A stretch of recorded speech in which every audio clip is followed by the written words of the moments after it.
Isa sa mga katangian ng mga scammer ay napakadali nilang magsinungaling. Walang pag-alinlangan. Hindi natatakot na mahuli.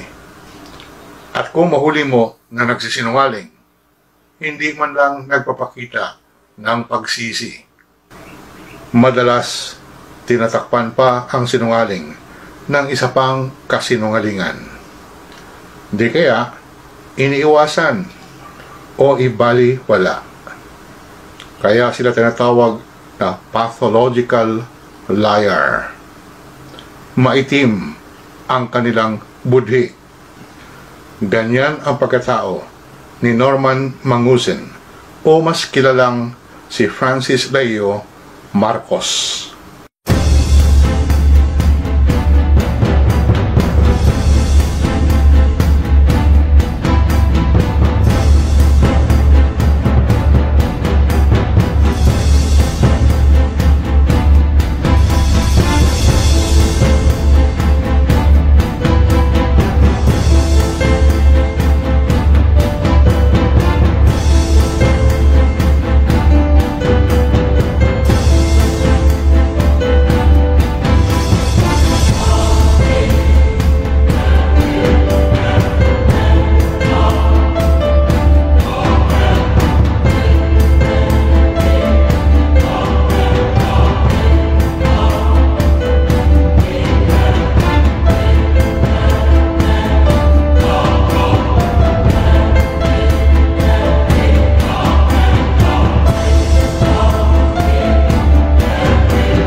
Ako po si Manuel Mejorada na magbibigay ng ulat tungkol sa mga natuklasan ko tungkol kay Francis Leo Marcos. Nagpalabas po ng reaksyon si Francis Leo sa una kong video, pero hindi niya sinagot ang issue ng kanyang peking educational attainment sa kanyang official biography. Iniwasan niya. Evasion o pag-ilag is a classic tactic of pathological liars, narcissists, and Machiavellian individuals. Kaya hindi ako nagulat na binaliwala niya lang ang pagkahuli sa kanyang kasinungalingan sa kanyang educational background. Alam niya, and he is very confident about it, na marami sa kanyang mga fanatics ay i-disregard ang kanyang mga kasinungalingan. Kahit bawat minuto pa siya magsinungaling, hindi yun papansinin ng mga supporters niya na parang mga asong ulol. Bago tayo magpatuloy, hihilingin ko na i-click nyo ang like button. Inuulan kasi ng mga dislike buttons ang mga video ko tungkol kay FLM ng kanyang mga asong ulol. Kung hindi pa po kayo nakapag-subscribe, now is the time to hit the subscribe button, which you can find here. Budol-budol ang tawag natin sa kanila. Sa wikang Ingles, CONMAN. Mga maloloko, scam artist. Sila ang mga tao na nagsasamantala sa tiwala ng kanilang mga biktima upang magkapera. Hindi bago ang kanilang mga modus operandi. In fact, napakarami na ang research na nagawa ng mga psychologists all over the world tungkol sa modus operandi ng mga scammer. Isa sa kanila ay si Professor Maria Konnikova ng Harvard University. Sa kanyang libro, sinulat ni Professor Konnikova na may 3 katangian ang isang scam artist. Una, yung psychopathy. Pangalawa, narcissism. Pangatlo, Machiavellianism. Tinatawag itong 3 katangian ng mga budol-budol as the dark triad. Ang salita na ginagamit ng mga psychologists dito ay malevolent. Ugali ng demonyo.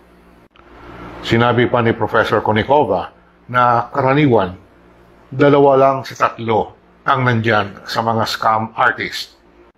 Sa pag-size up ko kay Francis Leo Marcos o si Norman Mangusin, lahat itong 3 ay nasa pagkatao niya. Psychopath, narcissist, Machiavellian.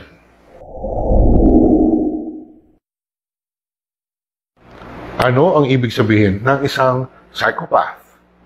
Ang psychopath ay isang tao na walang pag-aatubili na magsinungaling at gagawa ng mga peking bagay upang makamit ang kanyang layunin. Kung mahuhuli sa kanyang pagsinungaling, pinipilit pa rin ang kanyang kasinungalingan. O gagawa ng isang kasinungalingan upang matakpan ang una. Wala na sa kanya ang kakayahan upang malaman ang wasto at mali. He has lost the ability to distinguish right from wrong. Hindi nakakaramdam ng guilt o pagkasala. Walang conscience.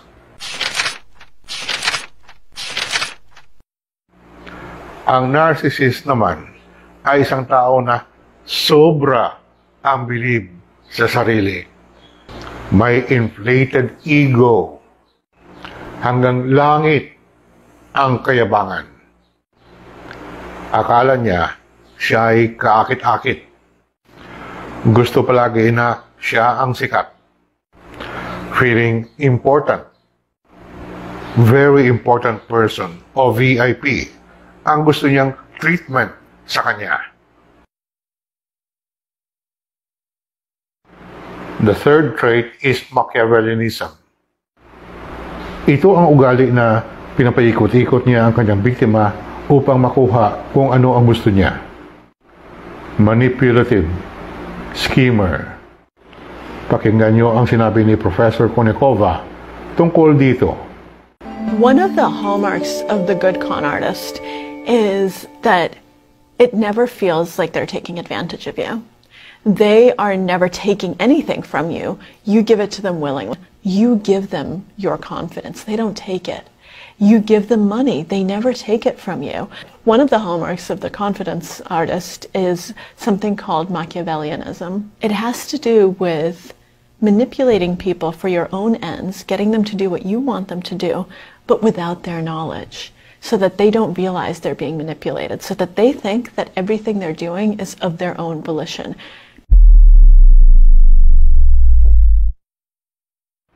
Dapat po maintindihan ito ng lahat na Pilipino upang makilala natin ang tao na budol-budol. Marami na kasi ang biktima ng mga scam sa Pilipinas. Isa sa pinakamalaking scam na natuklasan ng Securities and Exchange Commission at ng National Bureau of Investigation ay yung Kapa Community Ministry International sa Mindanao. Kapa stands for Kapus Padatuon or Make the Poor Rich.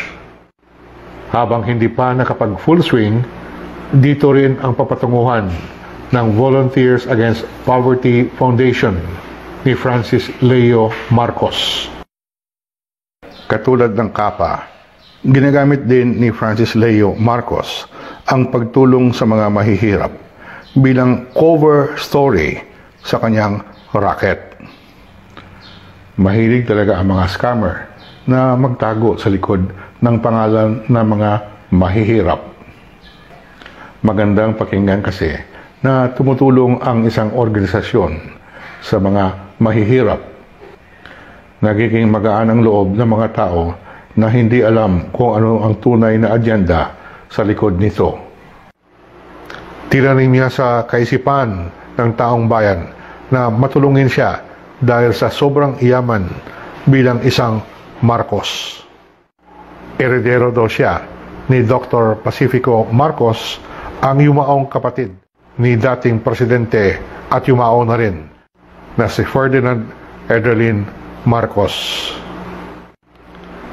Ginamit niya at inabuso niya ang pangalan na Marcos upang magtiwala sa kanya ang kanyang mga biktima.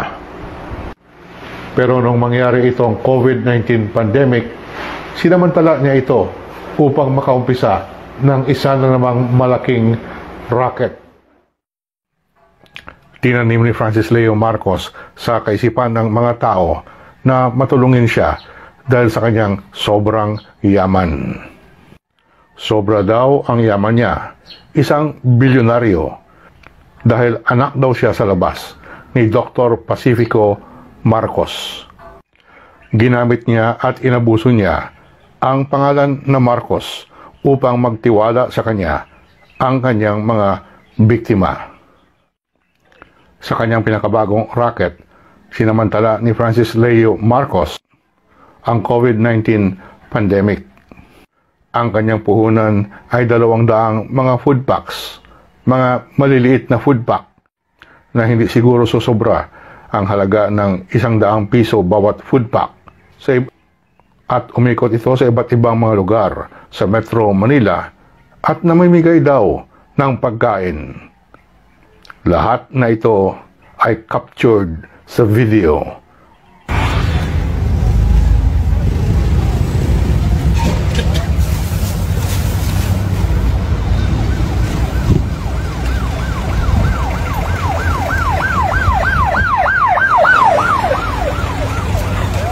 Ito yung bibigay natin, oh. May bigas pa. Sino naman ito? Eh, paano yung kasama nyo doon sa loob? Oh. Oh, yan, okay. Ha? Alam mo, maging halimbawa, pati yung barangay. Mabuhay po kayo. Asa ba isa? Dalawa kayo. Oh. Oh, God bless you. Oh, God bless you. Oh. Oh, God bless, God bless. God bless. Oh. God bless. Oh. Oh, bay na ka. Eh, ba't kayo mag-iingat at meron tayong virus? Na-notice nyo, napakaliit na mga plastic bag na pinamimigay niya. Sa likod lang ng isang Mitsubishi Adventure at Ford Expedition. What he did was to magnify it with the skillful use of social media. Pagkatapos, umikot at kumuha ng mga pictures at video ng mga truck na bigas at pinalabas na sa kanya daw galing ito upang ipamimigay sa mga mahihirap. Niluto niya ito sa social media na milyong-milyong piso na ang halaga ng mga bigas na pinamimigay niya all over Metro Manila and some parts of Luzon. Tapos, nagumpisa na humingi ng donasyon. Sa maliit na puhunan at sa pagpalabas sa social media ng mga pictures and videos ng bigas na hindi naman sa kanya, Francis Leo Marcos began his scheme to defraud his believers. Ginamit niya ang mahihirap bilang instrumento sa kanyang panloloko. Sabi niya sa isang video, hindi niya kailangan na mag-donate sa kanya ang ibang tao ng pera. Kasi nga daw, sobra-sobra na ang yaman niya. Subalit, huling-huli siya sa pagpalabas sa Facebook page ng Volunteers Against Poverty Foundation Incorporated na humihikayat sa mga tao na magbigay ng pera na ipadaan sa PNB account ng kanyang foundation. Ito po ang screenshot ng mga post na pinalabas sa Facebook page ng Volunteers Against Poverty Foundation Incorporated noong buwan ng Pebrero.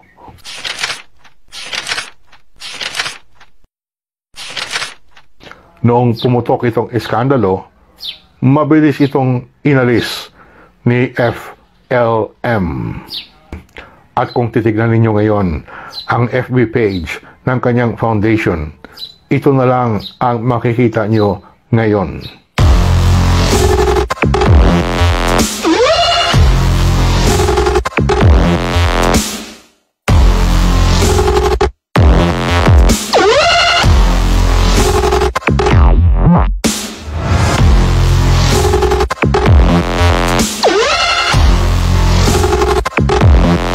January 2019 ang pinakahuling post.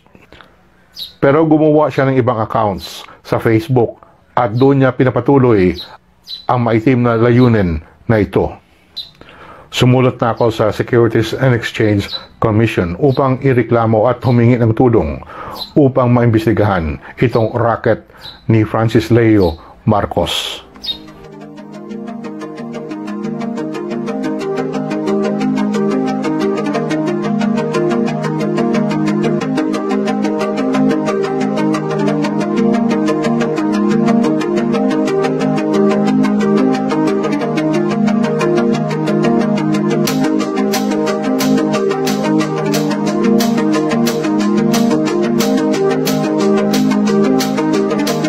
Kailangan mabigyan ito ng pansin ng ating mga otoridad. Alam ni Francis Leo Marcos na malaking window of opportunity ang binigay sa kanya ng COVID-19 pandemic.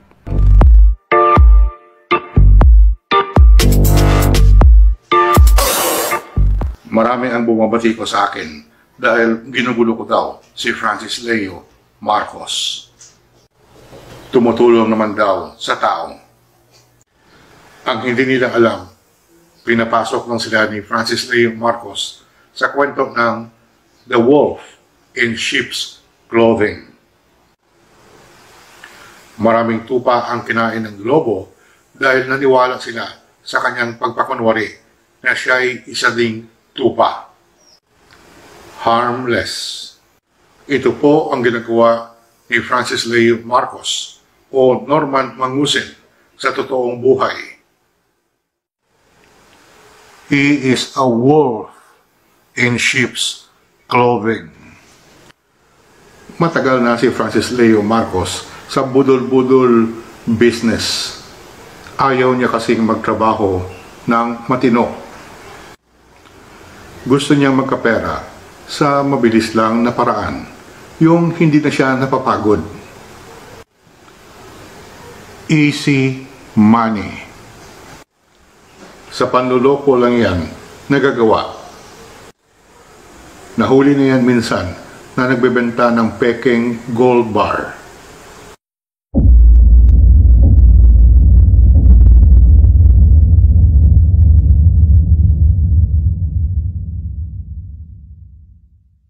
Marami rin ang nabiktima niya sa Mindanao sa kanyang kunwari pamimigay ng libreng salamin o eyeglasses. Gamit ang pangalan na Marcos, humihingi siya ng donasyon para sa kanyang kunwari charitable projects. Pero maliit lang pala na halaga ang pumupunta sa project. Milyong-milyong piso na mga donasyon ang tinakbo ni Francis Leo Marcos. Ito po ang isang nagreklamo sa kanyang pangbudol-budol doon sa Mindanao.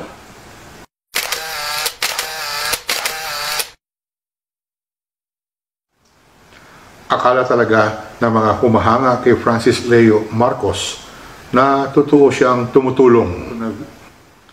Sa susunod ko na video, ipapakita ko sa inyo kung paano niya kayo nabibiktima na hindi niyo namamalayan. Sa ngayon, umupo lang muna kayo at mag-isip-isip sa mga ipinaliwanag ko pa kayo. Nasa inyo na yan kung magpapaloko pa kayo. Ako po muli si Manuel Boy Mejorada. Maraming salamat po sa inyong suporta. Que ondas, muchacho, arriba las manos, caballo moreno, peleta.